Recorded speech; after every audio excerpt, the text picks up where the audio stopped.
Le trouble borderline, mais qu'est-ce que c'est? Alors, déjà, non, quand on est borderline et diagnostiqué par des spécialistes, on n'est pas fou. Donc, ça touche 2% de la population. Bon, personnellement, je suis borderline. C'est une maladie reconnue mais mal gérée par les thérapeutes. Donc, c'est dû à un débordement d'émotions et à une absence de cadre pendant l'enfance. Par exemple, le manque d'un père, qu'on verra plus tard. Un débordement d'émotions, pour se prouver qu'on existe, on va avoir tendance à avoir des réactions excessives, une rage de désespoir, on va peut-être se scarifier, se faire du mal pour se prouver qu'on existe, un trop-plein de désespoir, un sentiment de vide permanent, donc ça on reviendra sur les caractéristiques et les diagnostics. Donc il y a toujours un trop-plein d'excitation ou de tristesse. Donc faut d'abord savoir que ça touche donc le cerveau émotionnel et non pas l'intellect. Donc on peut être très intelligent. Mozart était borderline. On avait Lady Di qui était borderline, donc qui était aussi anorexique, boulimique, se faisait vomir. On a plein de personnes connues qui sont borderline. Ça touche l'émotionnel, pas l'intellect. C'est pas du tout pareil. Donc, il n'y a pas de démence, donc comme une perte de conscience de la réalité, comme dans la schizophrénie ou Alzheimer. Il n'y a pas de bouffée délirante, ça reste à la limite justement. C'est pour ça que ça s'appelle état limite. Donc c'est un trouble de l'humeur, de l'hypersensibilité, dû à un déséquilibre au niveau de la glande hippocampe qui est trop hypersensible, hyperactif dans le cerveau, que le cerveau frontal n'arrive plus à équilibrer, mais beaucoup de temps à raisonner ses émotions. Donc c'est un vrai handicap, donc au même titre que le bipolaire. Donc les victimes sont souvent victimes elles-mêmes de leurs émotions trop fortes, très tristes, très angoissées, très en colère, des hauts, des bas, voilà, ça fluctue. Contrairement au bipolaire, les phases sont plus rapides.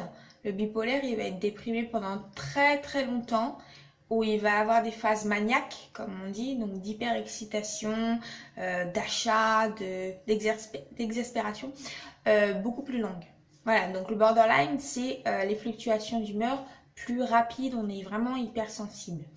Alors, donc pourquoi limite? Donc, osciller entre la névrose, donc les angoisses, et la psychose, le délire. Donc, dans le cadre de troubles alimentaires, par exemple l'anorexie, quand on se voit déformé, on est à la limite d'un délire.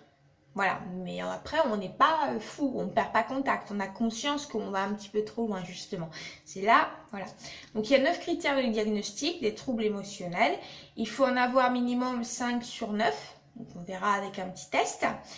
On peut avoir peur de l'abandon, un très fort manque de confiance en elle, une grande donc instabilité, une persistance de l'image de soi qui va être faussée et un sentiment de vide chronique. Donc voilà. Donc à la moindre contrariété, ça peut prendre des grosses proportions. Donc si on les met, le borderline, il va se mettre dans une déprime ou une colère qui va durer et pas appropriée à la situation en fait. Ça dure des heures, voire des jours pour se remettre, le temps que le cerveau frontal puisse rééquilibrer tout ça. Donc il y en a beaucoup qui s'automutilent, qui sont atteints de boulimie, de conduite dangereuse pour décharger la colère, de combler un vide ou l'ennui. Voilà, quand c'est pas pris en charge et que ça prend vraiment des grosses proportions. Alors ce qui est important, c'est qu'elles ne font pas du mal aux autres, on se fait du mal à soi-même. On refoule en fait et on atteint un certain masochisme parfois. Donc par exemple l'excès de sport, voilà, ça peut vraiment être handicapant au quotidien. Donc à contrario, en dépression, la seule issue pour certaines personnes, c'est soit la mutilation, soit à l'extrême le suicide. Bon, ça ne va pas, donc je me punis, je me fais du mal, même si elles sont victimes de quelqu'un ou d'un système. Relations au travail, chômage, Voilà, on se sent coupable, on se dévalorise. Donc le trouble peut s'associer à d'autres troubles de la personnalité, comme l'histrionie, être schizoïde, c'est-à-dire renfermé, ou antisocial. Voilà. Donc quand on est impulsif, on va donc travailler sur comment éviter les conflits. Alors, pour ne pas se sentir abandonné, car le borderline vit sans cesse dans cette peur et dans cette insécurité par rapport à ses émotions. Forcément, on ne les contrôle pas. Donc du coup, ça peut nous mettre vraiment dans une profonde détresse. Donc les thérapies qui marchent sont les TCC, bien sûr, et les thérapies dialectique comportementale où on va recentrer l'individu. Les TCC, ça va plus être focalisé sur le comportement qu'on a, l'analyse, et bien sûr, y adopter des techniques, donc la gestion d'émotions pour pouvoir mieux vivre en société. Donc, on peut utiliser de replonger la personne dans des situations de détresse pour les analyser et de voir un comportement qui serait mieux approprié et avoir ainsi du recul sur soi, d'être moins à vif. Alors ça prend beaucoup de temps et il faut le faire au quotidien et pendant des années, vivre avec quoi. Une émotion qui peut donc s'éteindre en plusieurs semaines. Là avec le TCC, on va apprendre à la gérer un petit peu plus vite en faisant peut-être d'autres choses. Voilà, encore une fois, il y a une vidéo que j'ai faite sur la gestion d'émotions. Donc c'est pour ça qu'au quotidien, c'est vraiment utile. Il vaut mieux apprendre un petit livre par cœur quand on a de la colère, de la tristesse, de la dépression, etc. Donc maintenant, les caractéristiques. Ce qu'il faut savoir, c'est que le borderline a un narcissisme qui est très fragile. Voilà, on a vraiment une estime de soi qui est complètement pourrie. Donc, on peut savoir aussi que les mécanismes de défense du borderline, on observe que pour lui, tout est bon ou tout est mauvais. Il n'y a pas de nuance, donc il faut rééquilibrer. Comme un enfant, on va avoir des projections, des mauvaises interprétations de quelqu'un ou d'un travail. On va avoir un clivage du soi.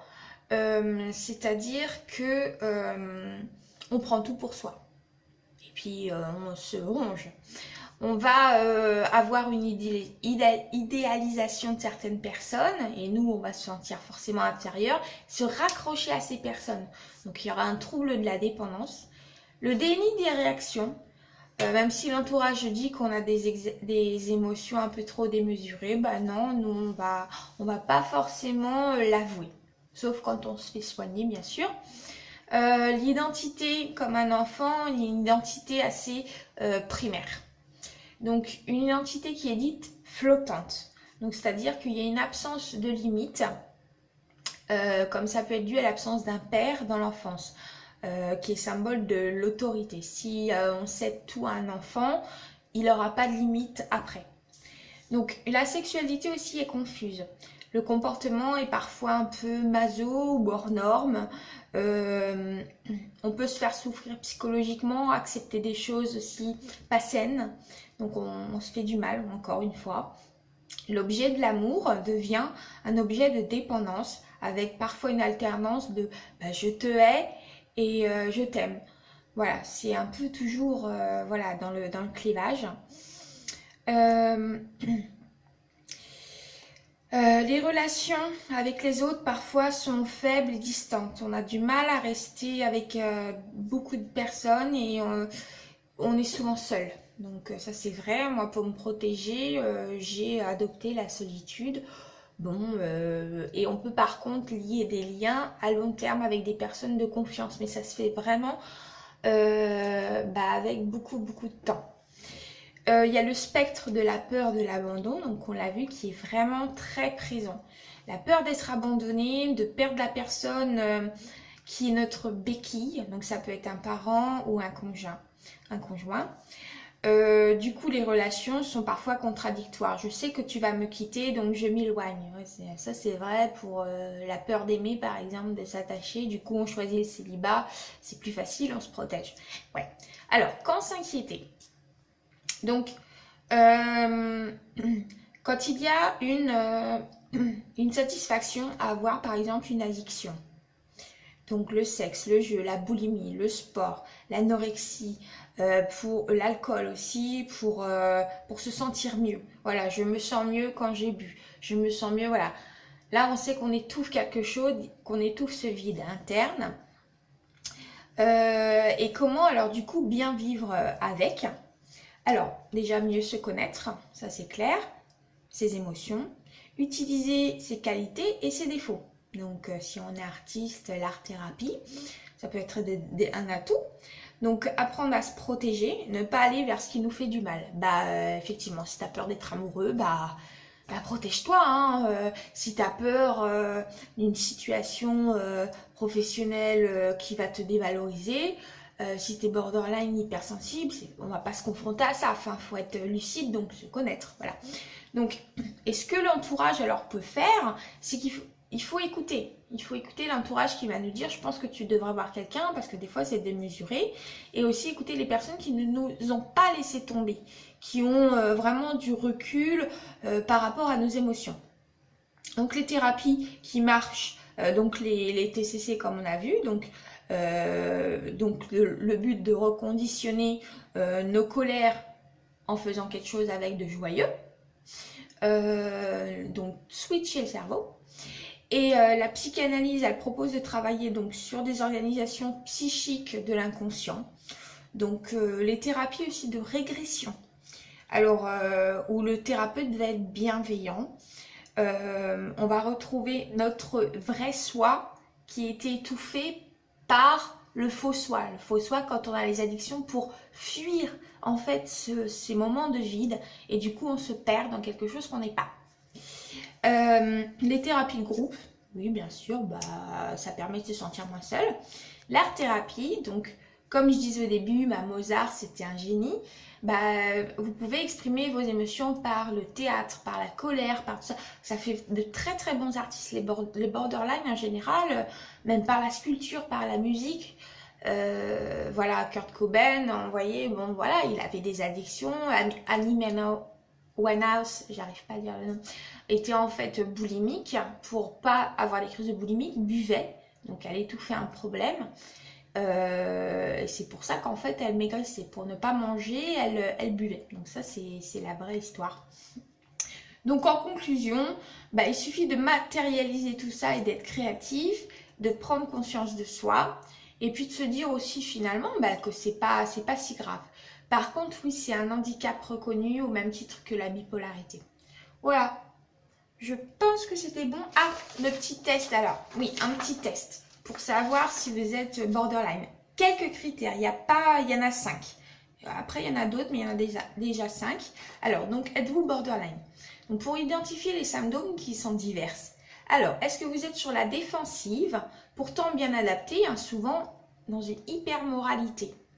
Donc, avec des grosses valeurs de fidélité, voilà. Mais souvent, vous pensez que c'est la faute des autres, vos difficultés. Et vous vous dites parfois, on vous dit parfois que vous êtes faux et difficile à cerner. Ouais, ça c'est vrai. Oh, t'as l'air froid, mais en fait t'es plutôt sympa et voilà. On est bien adapté. Donc ça c'est le deuxième. On est bien adapté avec les proches, mais dans le milieu affectif, donc la vie sentimentale, on va ressentir parfois une persécution, qu'on nous veut du mal, qu'on n'est pas compris, et on peut être traité de parano. Voilà. Ça c'est le deuxième. Le 3, alors, selon vous, vous devez passer avant l'autre, avant les plaisirs de l'autre, et vous avez tendance à manipuler un peu les gens de manière gentille, hein. C'est pas le manipulateur pervers, et vous attaquez parfois l'amour-propre de l'autre. Ah tu m'as fait mal, c'est ta faute. Ouais, c'est pas bien. Votre partenaire sexuel vous reproche parfois de faire passer votre plaisir avant le sien, et on vous traite parfois de pervers.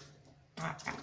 Donc en recroisant tout ça et à vos souvenirs d'enfance aussi, manque du père et des traumatismes, on peut voir qu'on est souvent dans le clivage, dans l'ambivalence des émotions, toujours à la limite du un peu la psychose, que ça tourne encore une fois un peu effet boule de neige, et que les comportements sont parfois à la limite du supportable et même insupportable pour nous-mêmes. Voilà, donc c'était long, mais j'ai fait ce que j'ai pu. J'espère que ça ira, on n'est pas des pigeons.